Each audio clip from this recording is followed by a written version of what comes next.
will be the contribution of this pageant, beauty pageant, in our goal of an effective and efficient governance and providence. Thank you for the presentation. So, the essence of beauty pageant is not all about the beauties of the candidates. It's not all about showing our beauties. Because we are here because we have a purpose. It is to address all the cruelty of some government official. It's about to address all the information. It's about standing up for advocacy and doing things that is right. And it's also to represent the moment of the Ibaba, that we are strong and we can fight for a better governance. Thank you. Thank you, Mr. Recently, the display of money by politicians is horrible. Siguro sa country. The display of money by politicians and other people will interpret the Kuracha dance has been questioned and violently reacted upon by netizens. What is your take on this? First and foremost, good morning to everyone. We all know that Kuracha is one of the tradition here in Northern Samar. As a native,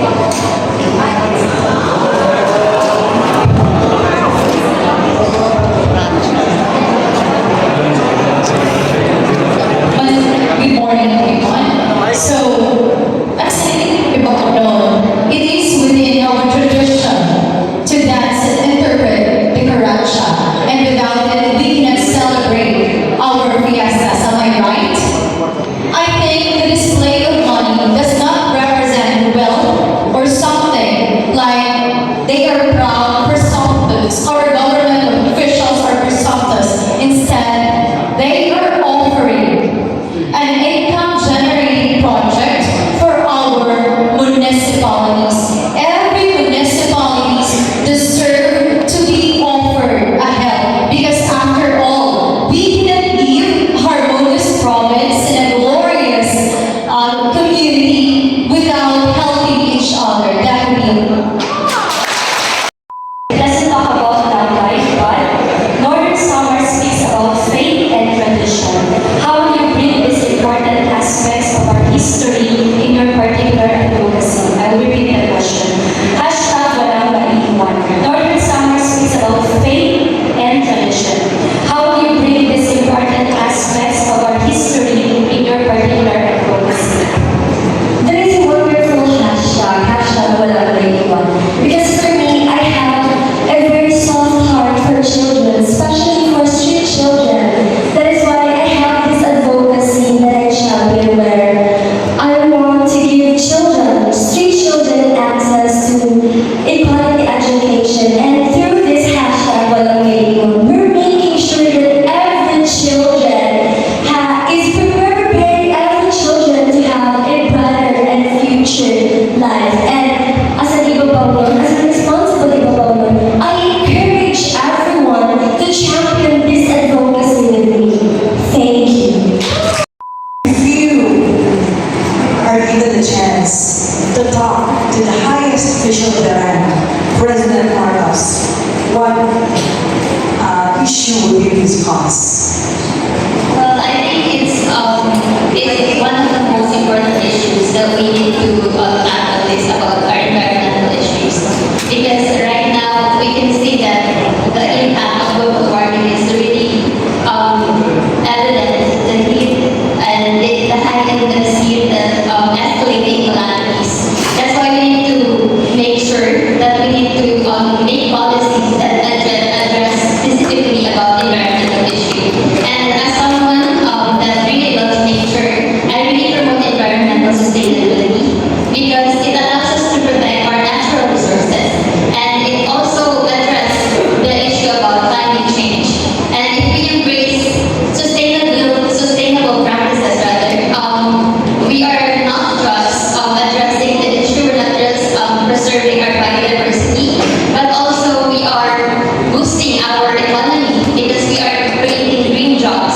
We're also promoting efficiency, and as well as we are, all the while we are actually promoting public health because we're eradicating our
appointment. Thank you. We all know that the purpose of this pageant is empowering women. The pageant can be an effective way. This pageant can be empower women by promoting their self-confidence, self-expression, and personal growth. And also, this is the celebration by promoting the natural attractions and resources. And if you could enter the competition, there is always win or lose. But if you believe in yourself, there is nothing to lose. Thank you. Kaya Presidente Julia, wala yung kung sa iyong mga panahon ng candidates na nagkaroon pa upang mo maging pisahan at naging obserbasyon niya na ang kalumaan sa nakapagkakaan na nakapagkakaan para magtasan masayo sa ating ating siya daw sa social media. Nakakuha na ng rekomendasyon na maging epektibo sa kabataan ng sosyal na hapon at kabataan ng pag-asa ng bayan. Thank you for the wonderful question. So, I want to champion my advocacy. My advocacy is about youth volunteerism. So, as a youth volunteer, I had experienced firsthand in the public service the significance of youth volunteerism and their accountability. So, I have also attended programs and activities which will develop their leadership skills, talent, and potentials. I am going to advocate youth volunteerism because I believe they should be involved, be aware, and be a model, for they are the most comprehensive seller of our society. So, that's all. Thank you. Nanong ang imo na ikinuntungan na pinakamahupay na pamatasan sa kabataan ng Tihanon sana daan panahon sa mga panahon. Nakakulit mo ang eksperyensya ang maging batasan sa kabataan ayon sa imo yan ang panahon. Gana ay ulit-ulit. Sa imo pag-ama ini makapatuloy na mapauswa ni hapon ang atong probinsya. Tinaagi sila na kamatasan.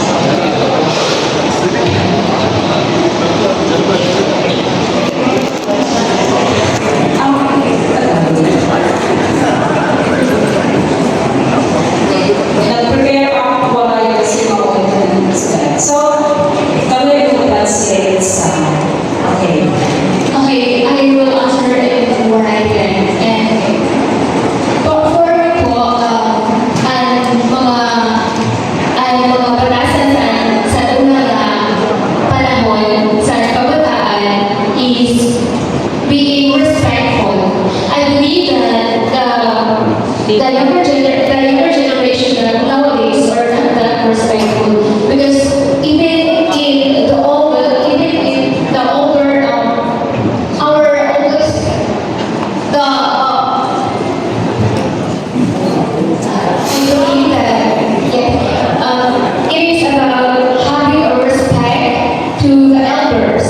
And with this, as an ibabaw, I would like to encourage everyone to respect elders because as we observe, we are in this generation. We are in this generation where we are not respectful enough. So I am here to stand in this platform to encourage everyone. Thank you. My question is, as Northern Samar is trying its best to promote tourism, as you are from Mapanas, what particular tourist package or tourism package that your municipality can promote? And as far as you're concerned, how are you going to help in the promotion of your tourism package in your municipality to contribute to the campaign of our province towards tourism boom? and everyone. Thank you, sir, for that very wonderful question. So we all know that Pampanas is already known for its tourist attractions, and one of this is the Pampanas Museum River. And it's being a trend right now. It's not just known around Northern Summer, it's also known around other provinces. I am a nurse in Tacloban, and it's very fulfilling that even people there know where Pampanas is. It's something that I am really proud of. Being behind the name of Pampanas and having Pampanas, representing Pampanas in this prestigious pageant. So as for your question, sir, this is actually one of my progresses. And as for that question, I believe that I can do this through promoting this tourist attraction and to allow more tourists to visit our municipality. We can do this through hosting cultural feasts, where what we're doing today, the Bago Festival. We are hosting cultural events promoting our province. And that's something I want to do also to my municipality. But I want to do with the help of our municipality. Do you know that we have indigenous people in Las Navas? Do you know that?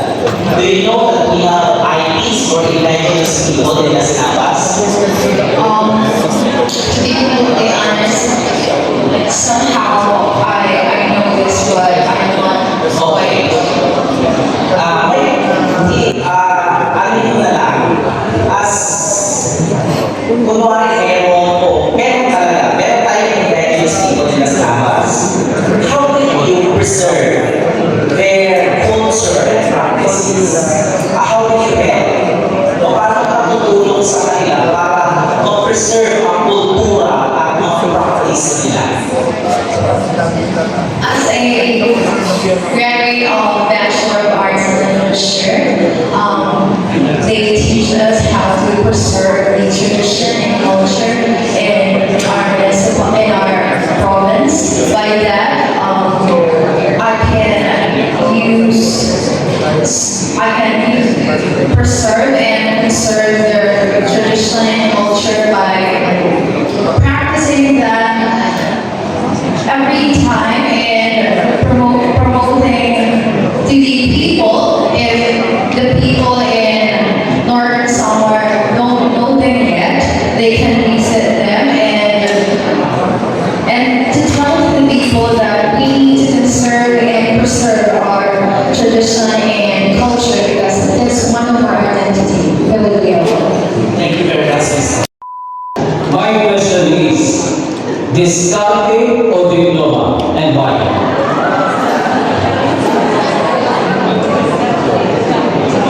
Thank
kanya kung ano ang problema na sasabihin mo sa kanya.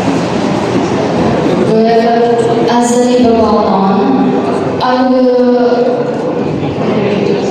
Yes. sasabihin ko like that is the common problems here in the Northern Summer, which is the heat index.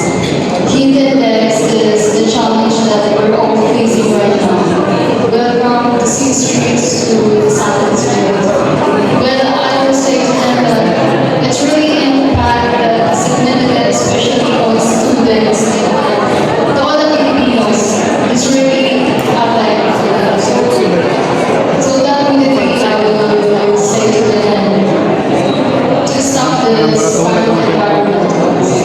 That's all we can do. Of misunderstandings, the question goes this way. We are facing now a current issue about internet, cyberbullying, and etc. And I read your profile, you're an advocate of presenting awareness to young people.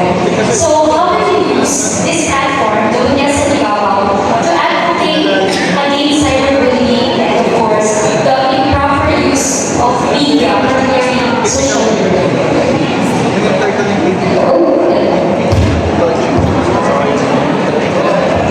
Hello.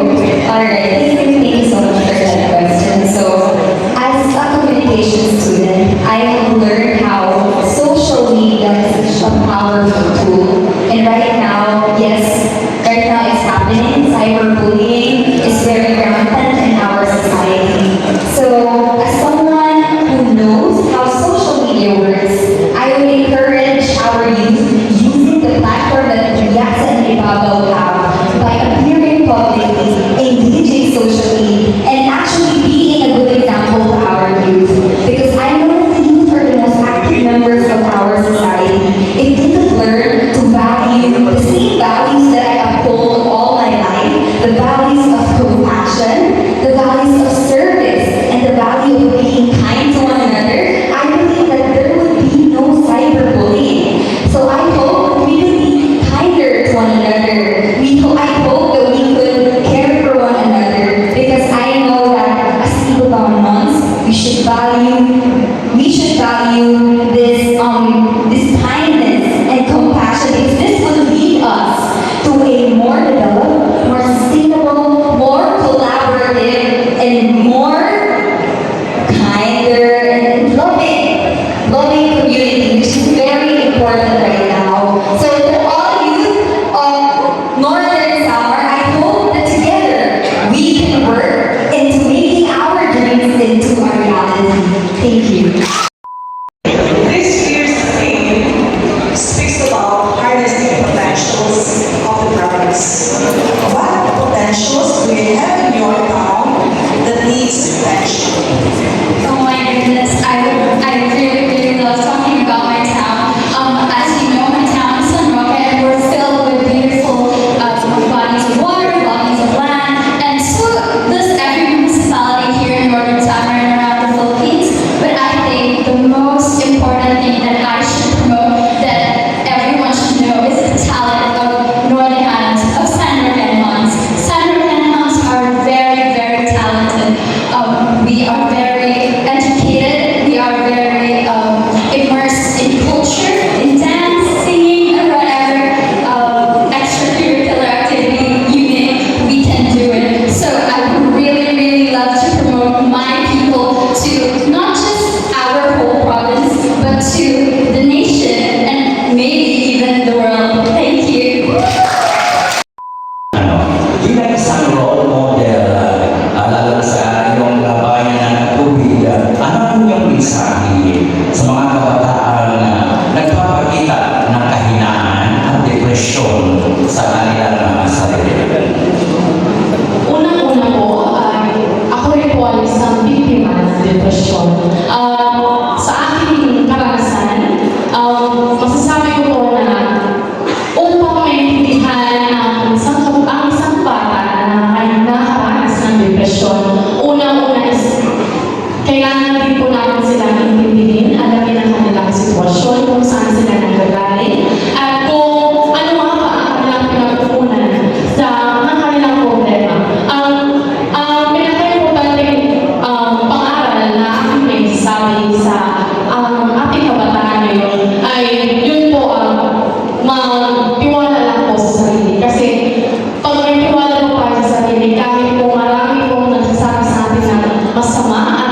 to give our answer logically. Kaya mo ito nga, bisa ng pagkakala ko sa iyo Bisaya, mas mauupo ko ng English, kaya nasa focus sa ating purpose.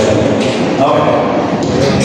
My question is, inistorya naman kanina ni Gobernador San bago pa rin pending, bago pa kasek sa divorce law. Now, para sa kung nagpahatag si mataas na valor in the preservation of the families, as God said, what God has put together, let no man put asunder.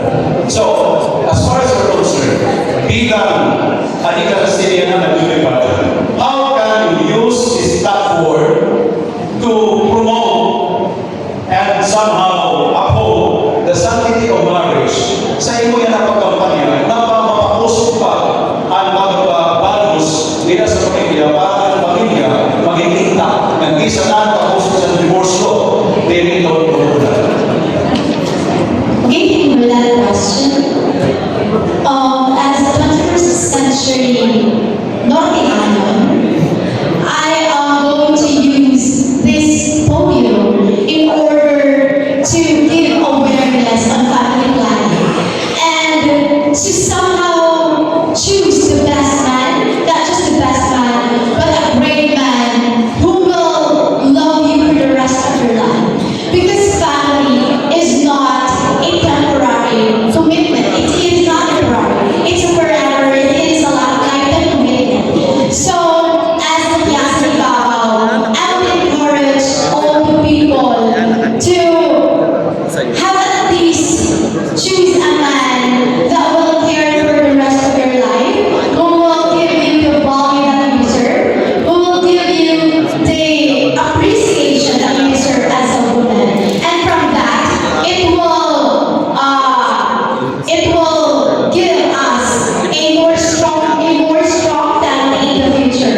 We women must have the capacity and the most autonomy to choose a man that we deserve, not just a man that we will take as for granted. Thank you. Yung Piniveda is during disaster, na-isolate dahil sa sitwasyon ng yun na laging binabaha. If you are given a chance to ask the president of project, ano yan? Ano gusto mo? Ano gusto mo gawin proyekto para hindi na bahain ang Piniveda? Long-term solution. Ikaw, kung nagkataon na, yung president is Para po sa akin, para maiwasan ko yung pagbabaha, dadagdagan yung mga kanal or drainage para maiwasan ang pagbaha dahil isa ito sa mga dahilan bakit nagkakaroon ng pagbaha sa mga iba't-ibang daan sa Lower Nueva. That's all. Thank you. With the northern summer's evolution, the rapid ecological change is affecting almost every aspect of our province economy, society, and culture. If you were to suggest the Sambiang Palawigan of this beloved province for resolution, for implementation of a sustainability program, and the development and adoption of new technologies, what relevant programs should be at the forefront which can improve our economy, create wholesome society, and preserve